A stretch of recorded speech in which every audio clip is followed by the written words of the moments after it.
நண்பர்களே, இந்த அறம் தொகுப்பில் மிக முக்கியமான ஒரு வாழ்வியல் கதையாகத்தான் இந்த ஓலை சிலுவை என்கின்ற இந்த கதையை, அந்த மனிதரை நான் பார்க்கிறேன்.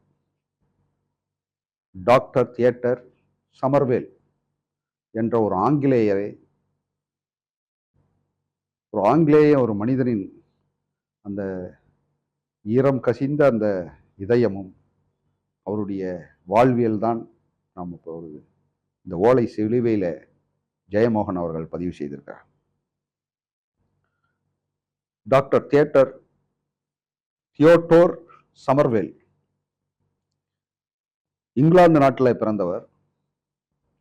இங்கிலாந்து நாட்டில் பிறந்து அவர் லண்டனில் மருத்துவக் கல்லூரியில் படிக்கிறார். மருத்துவக் கல்லூரியில் படித்து முடித்து விட்டு அவர் இராணுவத்தில் சேர்றார். இராணுவத்தில் மருத்துவராக இருக்கார். அப்புறம் மிகப்பெரிய அந்த இராணுவத்தினுடைய கேப்டனில் ஒருத்தராக கூட வர்றார். 2ஆம் உலகப் போரில் ஆயிரக்கணக்கான மனிதர்களை கொன்று குவித்ததும் இறந்ததும், இந்த போர் ஒரு நாட்டை இன்னொரு நாட்டை அடிமைப்படுத்துவது போன்ற இதனால மனிதர்கள் இறப்பதும் கைகால் போவதும், அந்த கொடூரத்தை அவரால் பார்க்கவே முடியல. அவர் சொல்றாரு, ஒரு 2 மருத்துவர்களும் 2 செவிலியர்களும் உள்ள ஒரு குடோன் போன்ற ஒரு மருத்துவமனையில் ஒரே நாள் 700 பேர் கொண்டு வந்து போட்டார்கள். அந்த 700 பேர்த்துக்கும் வைத்தியமே செய்ய முடியல. ஓடி ஓடி இரவும் பகலாக மருத்துவம் பார்த்து பல நூற்றுக்கணக்கான பேர் இறந்தார்கள். அந்த கொடூரத்தை பார்த்த பின்னால் அவர் அந்த அந்த இராணுவ பதவியை, தன்னுடைய இராணுவத்திலிருந்து அவர் அவர் வேலையை விட்டு வெளியே வருகிறார். அப்போ நினைக்கிறார், நமக்கான பணிகள் என்ன இருக்கிறது. அவர் கிறிஸ்துவ மதத்தின் மீது பெரிய நம்பிக்கை கொண்டவர். அப்போ நம்மளுடைய இனி பணிகள் எங்கே செய்ய வேண்டும், நமக்கான உத்தரவுகள் எங்கே என்பதை நோக்கி இமயமலைக்கு போகிறார்.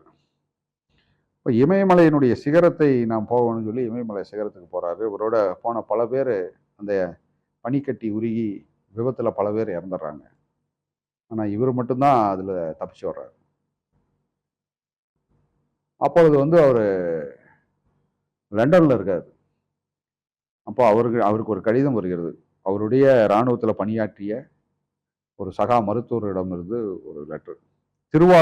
திருவிதாங்கூர் சமாஸ்தானத்தினுடைய மருத்துவமனையில் மருத்துவராக இருக்கக்கூடிய அவருடைய நண்பர், அவர் ஒரு ஆங்கிலேயர். அவர் அந்த லெட்டரை அனுப்புகிறார். அந்த லெட்டரை பார்த்துட்டு சொல்றாரு, இங்க மருத்துவ வசதிகள் இல்லாமல் பெரும்பகுதியான மக்கள் இருக்காங்க. எந்த விதமான மருத்துவ வசதிகளும் இல்லை, மருத்துவர்களே இல்லாமல் இருக்காங்க. நீங்கள் இங்கே வரக்கூடாது, இங்கே வாங்க அப்படின்னு. இவர் எங்கே போகிறதுன்னு தெரியல. இருந்தாலும் அந்த ஒரு கடிதத்தை தன்னுடைய இறைவனுடைய அழைப்பாக எடுத்துக்கொண்டு அவர் கேரளா வர்றார். 1890 1900 காலகட்டத்தில் அவர் கேரளாவுக்கு வர்றார். கேரளாவில் அவர் திருவிதாங்கூர் போகிற வழியில் பெரும் மழை ஏற்பட்டு ஒரு பாலம் உடைஞ்சதுனால நடந்து போகிறார். இனிமேல் வண்டி போகாதுன்னு நடந்து போகணும் சொல்லி அப்படியே அவர் நடந்து போகும்போது நெய்யூர், இன்றைக்கும் கேரளாவில் அந்த ஊர் இருக்குது, நெய்யூர் அப்படிங்கிற ஊரில். அப்போது இன்னைக்கு நாகர்கோயிலில் இருந்தது. அன்னைக்கு நாகர்கோயில், கன்னியாகுமரியெல்லாம் கேரளாவினுடைய திருவிதாங்கூர் சமாஸ்தானத்தினுடைய பகுதியாக தான் இருந்தது. சுதந்திரத்துக்கு பின்னாடி தான் அது மாறுது. அப்போ இவர் இந்த நெய்யூரில் கூட்டம், ஒரு ஆயிரக்கணக்கான பேர் ஒரு இடத்துல நின்றுட்டு இருக்காங்க. கூட்டம், சத்தம், அழுகை, ஓலங்கள் கேட்டுக்கொண்டே இருக்கிறது. அப்போ இவர் அந்த இடத்துக்கு போகிறார். டாக்டர் சமர்வேல் போகிறார். அப்போ ஒரு சின்னதாக ஒரு மருத்துவமனை அது. அந்த மருத்துவமனையில் நோய்க்காகவும் மருந்து வாங்குறதுக்காகவும் வழியோடையும் ஒரு 1000-2000 பேர் நின்றுருக்கான். இப்போ அவர் சொல்கிறாரு, என்ன அப்படின்னா, இங்கே இதுதான் மருத்துவமனை, வேற எதுவும் கிடையாது. அப்படின்னு அந்த பார்த்துட்டு இருக்க ஒரு கேரளாவினுடைய ஒரு தாழ்த்தப்பட்ட சமூகத்தை சேர்ந்த ஒரு சின்ன ஒரு குழந்தை, இவர் வெள்ளையா ஹால் ரொம்ப உயரமா இருக்கிறத பார்த்துட்டு அந்த குழந்தை சிரிச்சுட்டே ஓடி வந்து அவளுக்கு இந்த ஓலையில் பின்னப்பட்ட ஒரு ஓலை சிலுவையை அவர்கிட்ட கொடுக்குறான். அவருக்கு அப்படியே அந்த ஓலை சிலுவையை வாங்கின உடனே, ஓ நம்மளை வந்து இறைவன் வந்து இங்கே தான் நம்மளை இருக்க சொல்கிறான். அந்த ஓலை சிலுவை இந்த ஒரு குழந்தையினுடைய கையில் வாங்கினதும் நமக்கான இடம் இதுதான் அப்படின்னு நினைக்கிறார். அன்னைக்கு பூரா டாக்டர் சமர்வேல் அந்த மருத்துவமனையிலேயே அவர் பணியாற்றுகிறார். நைட்டும் பகலமாக பணியாற்றுகிறார். ஏன்னா இவர் ஒரு மருத்துவர். எல்லாத்துக்கும் சின்ன சின்ன இந்த ஆன்டிபயோட்டிக் மருந்து தான் கொடுக்குறாங்க. வேற ஒன்றும் பெரிய மருத்துவமெல்லாம் இல்லை. அவர் அப்படியே உள்ளம் கசியுது. உடனடியாக அவர் வந்து மீண்டும் அவர் தன்னுடைய நாட்டுக்கு போறார், இங்கிலாந்துக்கு போறார். அன்னைக்கு வந்து சூரியன் அஸ்தமிக்காத ஆங்கிலேயருடைய ஆட்சியில், சூரியன் அஸ்தமிக்காத இடம்னா ஆங்கிலேயருடைய ஆட்சிமா. அப்போ அவர் டாக்டர் சமர்வேல் மீண்டும் இங்கிலாந்துக்கு போய் தன்னுடைய சொத்துக்களை பூராத்தையுமே விற்கிறார். அன்னைக்கு அது ஒரு மிகப்பெரிய விவாதமா இருக்குது. ஒரு டாக்டர் வந்து எல்லா சொத்தையும் வித்துட்டு அந்த பெரும் தொகையோட, மிகப்பெரிய தொகையோட அவர் மீண்டும் இந்தியாவுக்கு, பிரிட்டிஷ் சாம்ராஜ்யத்தினுடைய வரைபடத்தில் கூட இல்லாத ஒரு ஊருக்கு, இவ்வளவு பெரிய புகழ்பெற்ற ஒரு மருத்துவர், இராணுவத்தில் கேப்டனாக பணியாற்றுவர், தன்னுடைய சொத்தை பூரா வித்துட்டு அந்த ஊருக்கு போறாருன்னு சொல்லி ஆங்கில பத்திரிகைலாம் அது பெரிய விவாதமாக அன்னைக்கு இருந்தது. அந்த சொத்துக்களை பூரா இன்னைக்குன்னா இன்னைக்கு பலாயிரம் கோடி அந்த சொத்துக்களோட அங்க மீண்டும் வர்றார், நெய்யூருக்கு வர்றார். நெய்யூர்ல அந்த ஒரு பிரம்மாண்டமான ஒரு மருத்துவமனையை உருவாக்குறார். லண்டன் மிஷினரிகளால் இந்தியாவில் உருவாக்கப்பட்ட மருத்துவமனைகள் மிகப்பெரிய மருத்துவமனை இன்னைக்கும் அதுதான். திருவிதாங்கூர் நாகர்கோயிலுக்கு பக்கத்தில் நெய்யூரில் இருக்கக்கூடிய அந்த லண்டன் மிஷினரியினுடைய மருத்துவமனை. அந்த மருத்துவமனையை கட்டி அந்த மருத்துவமனையில் தான் அவர் கேரளாவினுடைய எல்லா சமூகத்தாலையும் பேரன்போடு அழைக்கப்பட்டவர். சாய்பு சாமிமா. ஒரு வந்த கொஞ்ச நாளில் தன்னுடைய கோட்டு, தன்னுடைய ஆடைகள் இதெல்லாம் களையப்படுகிறது. ஒரு சாதாரண ஒரு காவி வேட்டியும் ஒரு ஒரு ஜிப்பாவோட தான் அவர் அந்த மருத்துவமனையில் இருக்கார்.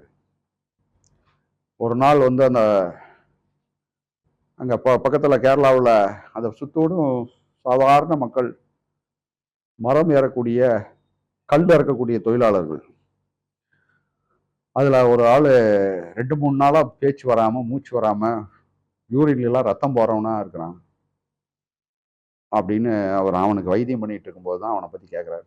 அவன் மாதிரிப்பா கல் இறக்குறவங்க 8-9 குழந்தைய மரத்துலேருந்து கீழே விழுந்துட்டான் அப்படின்னு. அடிக்கடி அப்போ அந்த பனைமரம் ஏறும்போதெல்லாம் கீழே விழுந்து, தென்னை மரம் ஏறும்போது, ஏன்னா மழை காலத்தில் வலிக்கும், பூச்சி கடிச்சு திடீர்னு சில்பாய் கீழே விழுந்து சாகிறவங்க நிறைய பேர் இருக்காங்க. இப்போ அவனை பார்த்துட்டு சொல்கிறாரு, அவன் பிழைக்கிறதுக்கு வாய்ப்பு இல்லை அப்படின்னு சொல்லும்போது தான், அவனை பார்க்குறதுக்கு யார் வந்திருக்கா, அவன் மனைவி இருக்கா, ஒரு பையன், அவன் மனைவி வர்றான், வந்து அழுகிறான் அந்த மாதிரி. அப்புறம் சொல்கிறார், ஏன்னா அந்த மருத்துவமனையினுடைய புகழ்பெற்ற மருத்துவர் இவர். அப்புறம் சொல்கிறாரு, சரி என் ரூமுக்கு வாமா அப்படின்னு. அந்த போகும்போது பார்க்குறான், அவன் அந்த டாக்டர், அந்த அந்த அம்மாவுடைய பையன் ஒருத்தன். இந்த பையன் ஒரே ஒரு கிழிஞ்ச ஒரு கோவணம் மட்டும் தான் கட்டியிருக்கான், அவனுக்கு வேற எதுவும் இல்லை. அவன் சாப்பிட்டு எத்தனை நாள் ஆச்சுன்னு இல்லை, பசியோட. ஆனால் அதை கண்ணில் பார்த்த உடனே டாக்டர் சமர்வேல் தன் ரூமுக்கு போய் அவனுக்கு பெரிய ரொட்டி ஒன்று எடுத்து கொடுத்துட்டு அந்த அம்மாவை வர சொல்கிறார். வந்துட்டு அந்த அம்மாட்ட சொல்கிறார், இந்த கதை இப்போ தான் துவங்குது. இந்த மாதிரி உன்னை கட்டியவன், மலையாளத்தில் சொல்கிறார், உன்னை கட்டினவன் அவர் ஆங்கிலம் மலையாளம் கலந்து பேசுவார், தமிழ் பேசுவார். சொல்கிறாரு, அவன் ஒன்றும் பிழைக்கிறதுக்கு வாய்ப்பில்லை, பார்த்துட்டேன், அவனுக்கு எல்லாம் டேமேஜ் ஆயிடுச்சு, மரத்துலேருந்து உளுந்து இதாயிடுச்சு, நீ எல்லாம் ஒன்றும் பிழைக்கிறதுக்கு ஒன்றும் வாய்ப்பில்லை அப்படிங்கும்போது அழுகிறான். இந்த மாதிரி 8 குழந்தைய, இவன் ஒருத்தன் மரம் ஏறி அந்த கல் கருப்பட்டி, இதுதான் 8 குழந்தைகளா? ஆமாம் ஆமாம், எல்லாம் சின்ன சின்ன குழந்தைங்க. என்ன பண்ணுவீங்க அப்படின்னு. இல்லை என்ன பண்ணுறதுனே இல்லை, இவன் கொடுத்தாவே ஒரு நேரம் 2 நேரம் தான் சாப்பாடு, மீதி நேரமெல்லாம் அந்த பழைய கல் எடுத்து குடிக்கிறதா அப்படித்தான். என்ன பண்ணுறேன்னு இல்லை, ரொம்ப கஷ்டம்தான், அவன் இறந்துருவான் அப்படி. அப்போ அவன் சொல்கிறான், அவன் இறந்துட்டான்னா நல்ல மனுஷன், ஒரு நாள் கூட அவனுக்குன்னு எதுவும் சாப்பிட மாட்டான், குழந்தைங்க பிள்ளைகளுக்குன்னு கொடுப்பான். அதனால் அவன் செத்து போயிட்டான்னா இங்கேயே ஒரு பக்கம் அவனை அடக்கம் பண்ணிடுங்க அப்படின்னு. இப்போ அவர் சொல்லுவார், இது மாதிரி இது வந்து ஒரு கிறிஸ்துவ மிஷினரியினுடைய மருத்துவமனை, இதில் அவன் செத்து போயிட்டான்னா அவனை நாங்கள் அடக்கம் பண்ண முடியாது, நீங்கள் தான் அப்படி அடக்கம் பண்ணணும்னா அவனை கிறிஸ்துவரை மாற்றி தான் நாங்கள் பண்ணணும். அப்போ எங்களுக்கு அவனை கொண்டு போய் புடக்கம்லாம் முடியாது, எங்கேயோ ஒரு பக்கம் அடக்கம் பண்ணுங்க, ஏதோ மரம், பனை மரமோ தென்னை மரமோ இருக்கிற இடத்துல அவனை வச்சுட்ருங்க, அதுக்கு வந்து உரமாக போட்டோம். ஏன்னா கடைசி வரைக்கும் இயற்கையோடையே இருந்தவன், வேலை செஞ்சுட்டு இருந்தவன், அவனுடைய உடம்பாவது அந்த மரத்துக்கு போட்டுமே அப்படிங்கிறான். அப்படின்னு அவன் அழுதுகிட்டே போகிறான். அவன் சொல்கிறான், உனக்கு வேணுமா ஒன்று செய்கிறேன், நீங்களாம் மதம் மாறி விடுங்கள், நீங்கள் மதம் மாறிட்டீங்கன்னா நீங்கள் உங்களுக்கு அந்த பசங்களுக்கெல்லாம் இங்கேயே கூட பள்ளிக்கூடத்தில் நான் சேர்த்து விட்றேன், படிக்கட்டும், சாப்பாடு உங்களுக்கு கிடைக்கும், நீங்கள் தான் இது பண்ணலாம்ல அப்படின்னு. மனிதர்கள் எவ்வளவோ வறுமையில் இருந்தாலும் அவங்களுக்கு ஒன்று நம்பிக்கைகள். அவன் சொல்லுவான், எங்கள் அப்பா சங்கரன் நாடாருங்கிறவர் பெரிய பூசாரியாக்கும், எங்கள் குடும்பம் எப்படி தெரியுமா, இன்றைக்கி ஏதோ சோறுக்குலாங்கிறதுக்காக எங்களை மதம் மாற சொல்கிறீங்களா நீங்கள் அப்படின்னு. அவர் சொல்லுவார், நான் உனக்கு 10 ரூபாய் 20 ரூபாய் கொடுக்கலாம் இப்போ உன்னுடைய கஷ்டத்துக்கு, ஆனால் எனக்கு பின்னாடியாவது நீங்கள் கிறிஸ்தவ மதத்தில் சேர்ந்தீங்கன்னா தான் உங்களுக்கு இந்த உதவியெல்லாம் கிடைக்கும் அப்படின்னு. இல்லை அதெல்லாம் முடியாது அப்படின்ட்டு ஓட்டுக்கு போயிடுவான். போய் வீட்டில் பார்ப்பான், அந்த நான் 5-6 பிள்ளைகளும் ஒரு 3-4 நாள் அந்த பணம் பழத்தையும் பணம் கொட்டையும் தின்னு வயிற்றால போய் யாருக்குமே இருக்க. அவன் கேட்குறான், அவங்க அக்காட்ட கேட்பான், என்னக்கா சாப்பிட்டேன்னு. ஒன்றுமே இல்லைடா, அந்த 2-3 நாளாக அந்த புளிச்ச கல் அப்பா இறக்க வச்சும்போது கல்லை குடிச்சது தான், அதெல்லாம் வயிற்றால போயிட்டே இருக்குது. அந்த கடைசி குழந்தை மலம் கழித்து கிடக்க, அதை தொட்டு தொட்டு நக்கிட்டு இருப்பா. அதனால் அந்த கொடுமையை பார்க்கவே முடியாது. சின்ன பையன் அவன். காலையில் ஒரு முடிவுக்கு வர்றான். அவன் சொல்கிறான் அவங்க அம்மாட்ட, அம்மா நான் போகிறேன், போய் சாயிப்பு சாமிகிட்ட போய் சேர்ந்துக்கிறேன், அது எந்த மதமாக இருந்துட்டு போகுது, ஏதாவது ரொட்டி கொடுத்தா கூட நம்ம பிள்ளைகளுக்கெல்லாம் கொடுக்கலாம்ல அப்படின்னு. எங்கள் அம்மா என்னை தடுக்கவே இல்லை. நான் மறுநாள் காலையில் பசியோடு நான் நடந்தே வந்தேன். வந்துட்டு அந்த வார்டில் போய் பார்க்கும்போது எங்கள் அப்பா இல்லை, அங்கே இன்னொரு இடத்துல படுத்திருந்தார். அப்போ நான் கேட்டேன், அந்த நர்ஸு சொல்லிச்சு, உங்கள் அப்பா செத்து போயிட்டாரு, உங்கள் அப்பாவை புதைக்கிறதுக்காக போயிட்டாங்க, கல்லறை தோட்டம் அந்த பக்கம் இருக்குது. நான் குடுகுடுன்னு ஓடினேன். ஒரு பாயில் அப்பாவை சுற்றி வச்சுருந்தாங்க. மருந்து பெட்டி வரும், இப்போல்லாம் மருந்து பெட்டி வந்து அந்த மருந்து பெட்டியை உடைச்சி அதில் அப்பாவை வந்து அது ஒரு பொட்டி செஞ்சுருந்தாங்க. அப்போ எல்லாம் ஜெபம் பண்ணிகிட்டு இருந்தாங்க. அப்புறம் நான் நின்றுட்டு இருந்தேன். அப்புறம் என்ன ரொம்ப இதாகி போச்சு, உடனே இறக்க வேண்டியதானே அப்படின்னு எல்லாம் பேசிகிட்டு இருக்கும்போது, இல்லை அவர் சாயிபு வரட்டும், சாயிபு சாமி அவர் வந்த பின்னாடியே அவர் தான் இது மாதிரியான யாரும் மற்ற அனாதைகளுக்கு அந்த பணத்தை புதைக்கிறதுக்கு கட்டாயம் அவர் வருவார், அவர் அது மேலே பெரிய அன்பு வச்சிருப்பவர். அதே மாதிரி அவர் வந்தார். வந்த பின்னாடி யாருக்கும் என் கண்ணில் தெரியல, ஆனால் இவன் போய் அந்த கூட்டத்தில் நின்றுருக்கிறான், அவருக்கு மட்டும்தான் தெரியுது. அவனை கூப்பிட்றாரு. கூப்பிட்டு அவருடைய அப்பாவுடைய பணம் இழக்கப்படுது, பையனை கூப்பிட்டு நீ மண்ணள்ளி போடுறான் அவங்க அப்பாவுக்கு. அவன் மண்ணள்ளி போடுறான். மண்ணள்ளி போட்டு இது பண்ணிட்டு கேட்குறேன், உங்கள் அம்மா எல்லாம் வரலையா அப்படின்னு கேட்குறாரு. இல்லை எங்கள் அம்மா எல்லாம் வரல, நான் தான் வந்தேன். ஏன் நீ மட்டும் இல்லை, நான் வந்து உங்கள் இதுலேயே சேர்ந்துக்கிறேன், உங்கள் மதத்துலேயே சேர்ந்துக்கிறேன். மதத்துலேயே சேர்ந்துக்கிறியா? ஆமாம்மா சேர்ந்துக்கிறேன். எனக்கு ரொட்டி குடிப்பீங்களா அப்படின்னு நான் கேட்டேன். நான் கேட்குற அவர்கிட்ட, ரொட்டி குடிப்பீங்களான்னு நான் கேட்டேன். தர்றேன் அப்படின்னாரு. எனக்கு நிறையா ரொட்டி வேணும், எங்கள் அக்கா தங்கச்சி யாருக்குமே சோறு இல்லை, நல்லா பசியோடு இருக்கிறோம். ஏன்னா மரம் ஏறுற எங்கள் அப்பாவை இறந்துட்டாரு, நீ மரம் ஏற முடியாது, எங்களுக்கு எந்த வேலையும் இல்லை, ரொட்டி கொடுங்க அப்படின்னு. வா உனக்கு தரேன் அப்படின்னு சொல்லி என்னை கூட்டிகிட்டு போனார். கூட்டிகிட்டு போய் ஒரு கத்திரிக்கோள் எடுத்து வந்து என்னுடைய கோமணத்தை கட் பண்ணி விட்டுட்டு என்னை குளிக்க வச்சார். அப்புறம் எனக்கு ஒரு ட்ராயர் கொடுத்தாரு, ஒரு காக்கி ட்ராயர். இந்த காக்கி ட்ராயரு ரொம்ப பெருசாக இருந்தது. நான் ஒரு 5-6 சுருட்டி கட்டினேன். அப்புறம் வந்து எனக்கு சாப்பாடு சப்பாத்தி இதெல்லாம் சாப்பிட்டு அப்புறம் சொன்னார், ஏன் உங்கள் அம்மா அவங்கெல்லாம் என்ன? இல்லை நான் எப்படியாவது அவங்கள காப்பாற்றணும் அப்படின்னு. அப்புறம் என்னை வந்து நான் அது வரைக்கும் பள்ளிக்கூடமே போனதில்லை. அவர் தான் என்னை கொண்டு வந்து 5ஆம் வகுப்பில் என்னை எடுத்து 5ஆம் வகுப்பில் என்னை கொண்டு போய் அந்த மிஷினரி பள்ளிக்கூடத்தில் என்னை சேர்த்தினார். அப்புறம் இரவுலையும் பகல்லையும் எனக்கு தனியாக அவர் சொல்லி கொடுத்தாரு. நான் வந்து காலப்போக்கில் அவரோடையே இருந்தேன். அவர் மேலே எனக்கு ஒரு பெரிய ஈடுபாடு. ஏன்னா ஒரு மனிதன் எங்கேயோ லண்டன்லேருந்து வந்தவன் அப்படின்னு சொல்லி. அவர் வந்து இசையின் மீது பெரிய பிரியம் உள்ளவர். அப்புறம் ஒரு நாள் நான் வந்து அவருடைய அறையை, நான் அவருடைய தனிப்பட்ட உதவியாளராக கூட நான் தான் அவருக்கு வேலை செஞ்சுட்டு இருப்பேன். அவருடைய ரோமை கூட்டுறது. அப்போ தான் அவருடைய ஃபைலை ஒரு நாள் எடுத்து நான் அவரை பற்றி படிக்க ஆரம்பித்தேன். அவர் வந்து இசையின் மீது பெரிய விருப்பம் உள்ளவர் அப்படின்னு சொல்லித்தான் அவரை பற்றியான அந்த கதையை சொல்ல ஆரம்பிச்சேன். அவர் வந்து மருத்துவத்தில் வந்து அந்த காலத்தில் வந்து அவருடைய மருத்துவ முறைகளை தெரிந்து கொள்வதற்கு இந்தியாவிலிருந்து உலகம் முழுதும் வந்திருக்காங்க. அந்த காலத்தில் 1920 காலகட்டங்களில் இந்த சொறி சிரங்கு போன்றது கூட சரியான மருத்துவம் இல்லை. அப்போ சிவகாசிக்கு பக்கத்தில் இருக்கக்கூடிய சிவகாசிக்கு பக்கத்தில் சில கந்தல் மணல்களை மண் எடுத்துட்டு வருவார். அந்த மண்ணை போட்டு தேய்ச்சி அந்த சொறி சிரங்குகளுக்குன்னு ஒரு மருந்து அவர் தான் முதல்ல தயார் பண்ணார். அதே மாதிரி அறுவை சிகிச்சை, அதே மாதிரி குளுக்கோஸ், இன்னைக்கு இருக்கிற அந்த இளநீர்ல வந்து நேரடியாக ரத்தத்தில் ஏற்றுற முறையை அவர் தான் ஃபர்ஸ்ட் கண்டுபிடிச்சு சொன்னார். அப்போ அவரிடமிருந்து அறுவை சிகிச்சைகளை தெரிந்து கொள்வதற்கும் அவருடைய மருத்துவ முறையை கண்டுபிடிக்கிறதுக்கும் ஏராளமான பேர் அவரை பார்க்கறதுக்கு வருவாங்க. நான் அவரோடையே இருந்தேன், இந்த சின்ன பையன். அப்புறம் ஒரு நாள் அவர் வந்து இரவுல பேட்மிண்டன் விளையாடுவார், நிறைய படிப்பார். எப்பவுமே கிறிஸ்துவ ஃபாதரியார்கள் பைபிளை மட்டுமே படித்து கொண்டிருந்தவர்கள் மத்தியில் ஷேக்ஸ்பியருடைய இலக்கியங்கள் போன்ற உலக இலக்கியங்களை படித்தவராக இருந்தார். மறுபடி நான் ஒரு நாள் என்னை கேட்டார், நீ தேவனின் மீது உனக்கு அவருடைய ஆசீர்வாதம் உனக்கு என்ன, நீ விருப்பப்பட்டு தான் அந்த மதத்தில் அப்படின்னாரு. எனக்கு தேவனையும் தெரியாது, இன்னும் அதெல்லாம் எனக்கு புரியல, ஆனால் உங்கள் மேலே எனக்கு ஒரு நம்பிக்கை இருக்குது, உங்களை தான் நான் தேவனாக பார்க்குறேன் அப்படிங்கிற மாதிரி சொன்னேன்.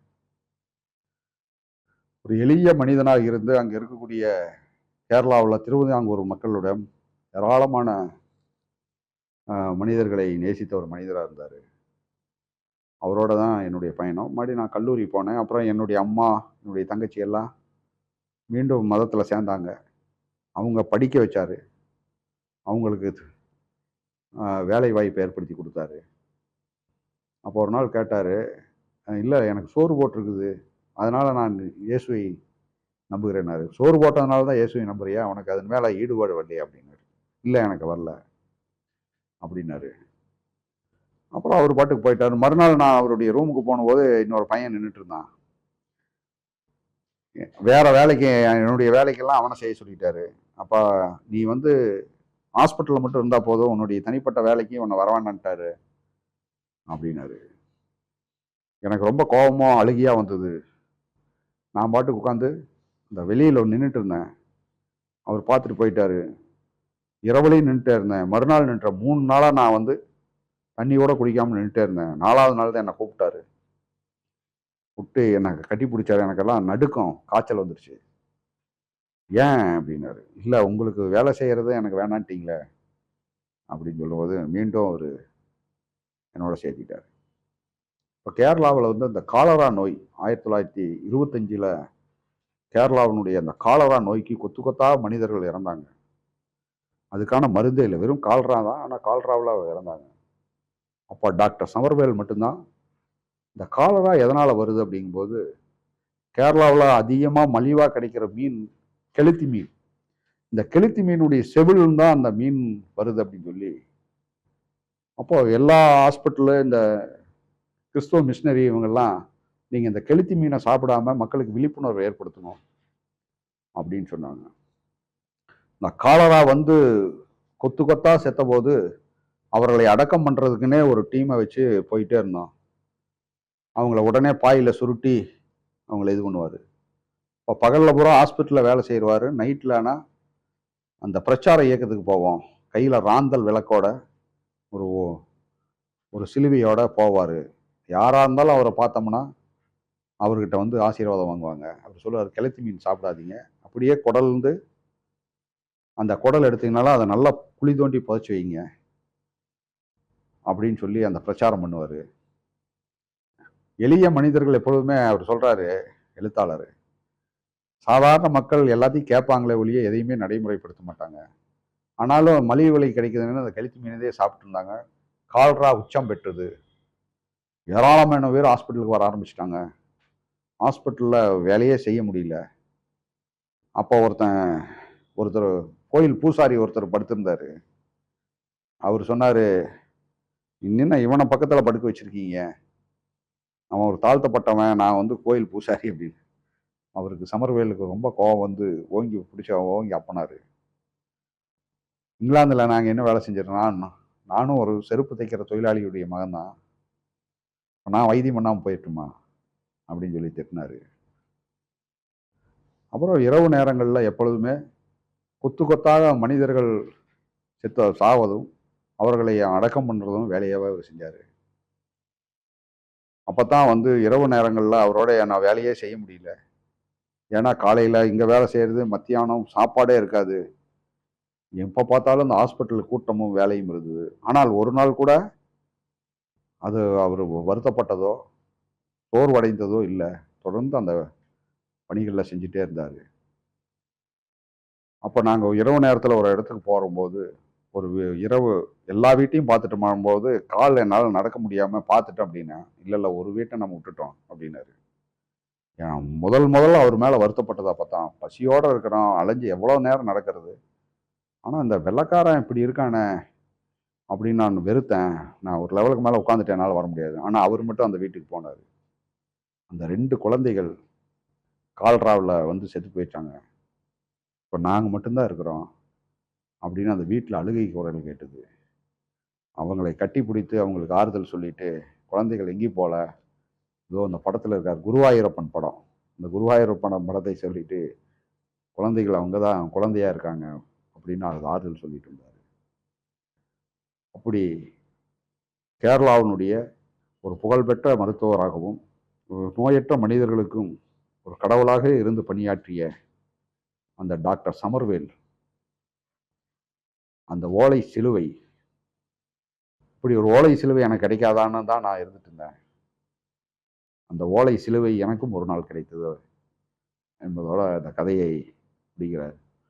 டாக்டர் சமர்வேல் மதங்களை கடந்து மனிதர்களை நேசிக்கக்கூடிய அந்த அற்புதமான தத்துவத்தை அந்த கதையின் மூலியமாக நாம் தெரிந்து கொள்ளலாம். நன்றி.